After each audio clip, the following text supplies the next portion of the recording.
The battle of the 83s at Sheffield is going to be insane. We are 2 weeks out from Sheffield on January the 26th, and the hype is building. If you don't know, Sheffield is ranked by bringing together the top 12 men and the top 12 women in powerlifting, and the way you win is by breaking the world record in your weight class by the highest percentage. However, at Sheffield, it is also big to win your own weight class.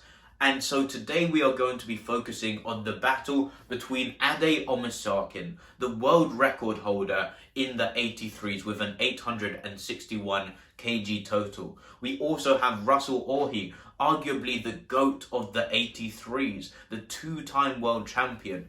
And then we also have Jurins Kengamu, who in 2024 pulled the biggest upset probably in powerlifting history by beating Russell Orhii and becoming the world champion.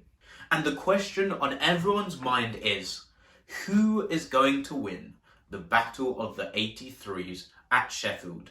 Each one of these men could win the battle. But let me go through each one and say why they have a case to win. Let's start with Russell Orhii. Russell Orhii, if you didn't know, has 400,000 followers on YouTube, 500,000 on Instagram. He is a big deal in the social media world, and his best total is 860 kg, which he did during March of this year at the Powerlifting America Raw Nationals. However, like I said, he lost to Jurins in June of this year and only did an 843.5 kg. And for a long time, it looked like Russell Orhii was undefeatable. However, Jurins definitely showed that Russell Orhii could be beaten. And probably due to recency bias, a lot of people are counting out Russell Orhii in this battle. However, I believe that from his training, he looks like he could definitely win this battle.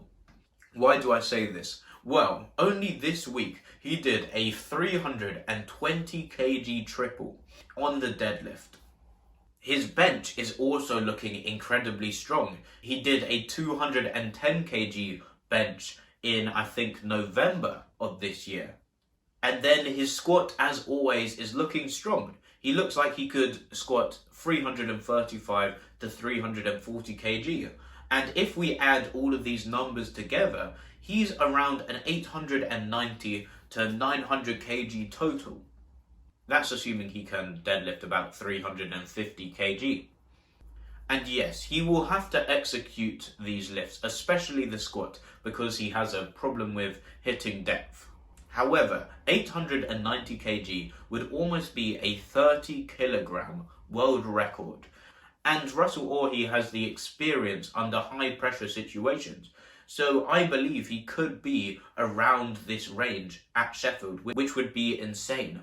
However, could the other two meet Russ at the 890 range and still beat him? I believe it is possible. Let's move on to Jurins next. Both Jurins and Ade have not been showing as much of their training as Russ. However, from what we have seen and what Jurins has said about his training, Jurins is looking strong. His best total is 845 kg in the 83s. This was at the World Championships in June. However, he is looking a lot stronger now. He recently did a 280 kilogram squat for 5 reps. And I think this indicates that he could do a 315 kg squat. On his story, he also posted a 180 kg bench press, which flew, and I think that it shows that he could probably bench 200 kg. And then he has also been saying that his deadlift has been looking strong. He recently showed a 330 kg deadlift, but even if you look at his final deadlift at the World Championships, it looked like he could deadlift 360 kg at least, to be honest. So if we add these numbers together, this puts him at the around 870 to 880 range. So a little bit less than Russ. However, we haven't seen Jurins' full training, so he could be a lot higher than this range. But also we have already seen at the World Championships that Jurins can execute whenever someone misses any lifts, and he can take the crown. So I would definitely not count out Jurins, who is the oldest at 35 years old. And then finally we have Omisakin, also from Britain, the world record holder in the 83s with an 861 kg total. Now let me be honest, Ade has not really shown any of his training, so I have no idea how strong he is looking. But Ade is still probably the favourite in the public's eyes, and that is because of Ade's recent progress. Let me show you, because it's insane. In August of 2023, Ade did a 770.5 kg total, a big PR for him, to win the massive Manchester Open in Britain.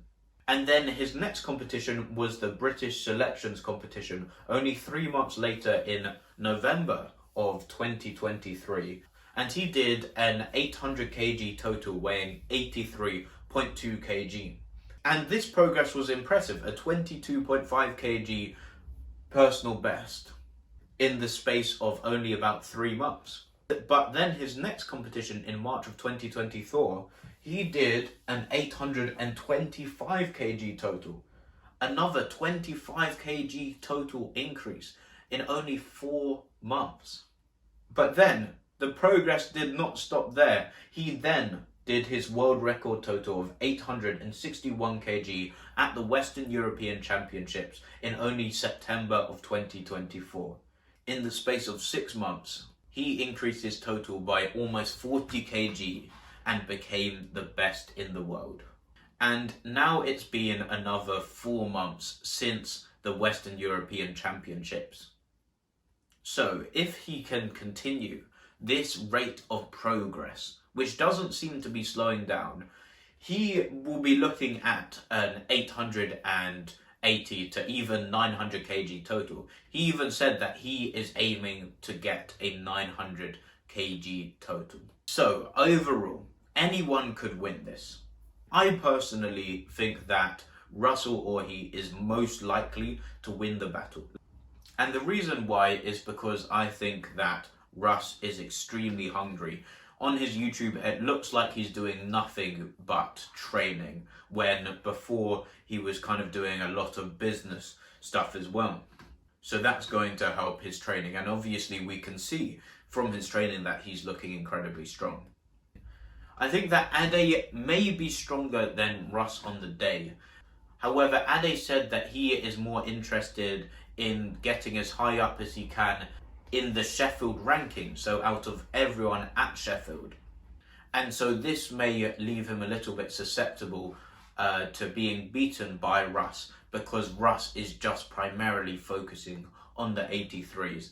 And I think Jurins has a strong chance of winning as well. However, he is older than both Russ and Ade.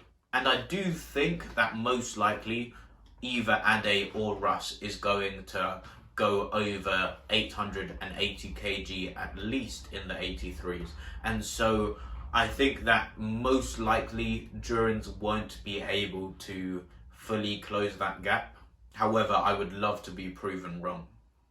Me personally, I'm a big fan of all of these guys, so I don't really care who wins as long as it's a crazy battle. Who do you guys think will win? I'll see you on the next one. We're going to have more Sheffield videos. Let's see if we can get 15 likes once again. Goodbye.